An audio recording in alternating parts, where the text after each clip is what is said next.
There is one question that can instantly tighten a scene, and most writers don't ask it. They just don't think about it. It's not complicated. In fact, it seems really simplistic.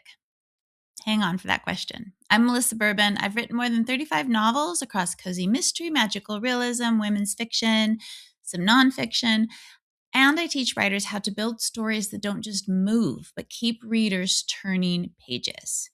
Please subscribe to Bourbon and Books for weekly craft and marketing videos. I appreciate it. It takes a village, and we are that village together.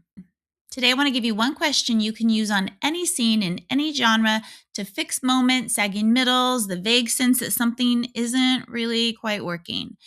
Stick with me because this question changes how you draft and how you revise. Are you ready for it? Here it is. What changes because of this scene?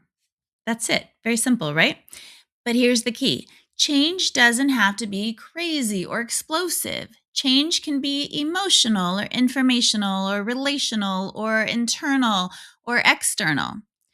The point is that something has to shift because scenes are not just events. Think of them as units of movement. If nothing changes, like what the character knows or feels or believes or risks, then the reader is going to check out. They might not be able to articulate why, but they're going to feel like the story is dragging. And that is definitely not what we want. We want them engaged. So, what does that change actually look like? Okay, let's make it concrete. Emotional change. It could look like a character losing hope, or their fear deepens, or their confidence cracks, or their desire sharpens. If it's informational change, maybe a secret is revealed, or a suspicion forms, or a belief is challenged, a lie is exposed. If it's relational, maybe trust fractures, or alliances shift, or power dynamics change, or emotional distance grows.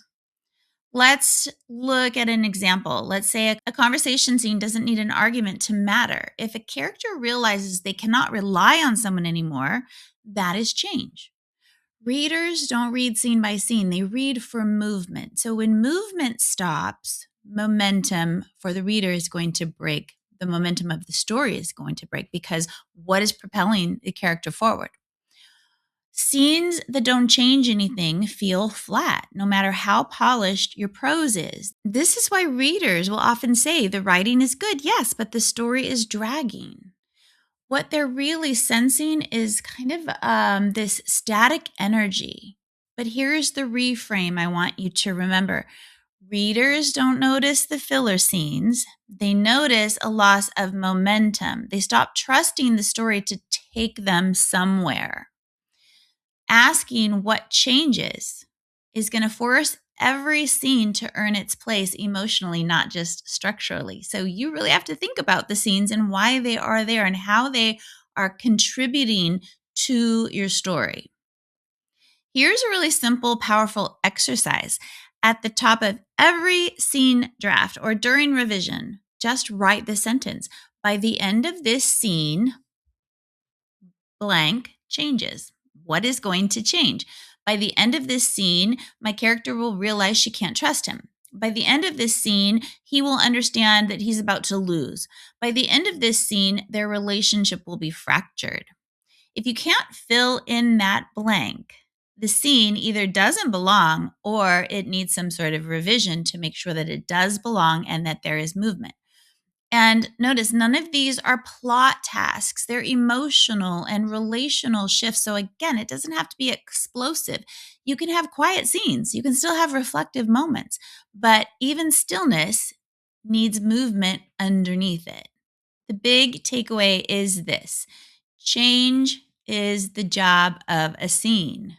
Things have to change for your characters. Plot creates motion, motivation creates momentum. This is last week's video, so make sure and watch that if you haven't. Change keeps readers invested. If you consistently track change, your story is going to stay alive even in the middle, that dreaded sagging middle. The question doesn't just clarify scene craft. It clarifies story and structure and even your marketing. If you want to see how emotional movement connects to selling stories, make sure you watch Stop Selling Your Book, Start Storytelling next. It's linked on the screen. And if you want more craft lessons like this, please subscribe to this channel. I post new videos every week to help writers build stories that hold readers all the way to the last page. Thanks for watching. I will see you next Craft Thursday. Until then, happy writing. Ain't never needed Poppy's blessing, no. You need keep working just to get it though. I know she carried your whole world.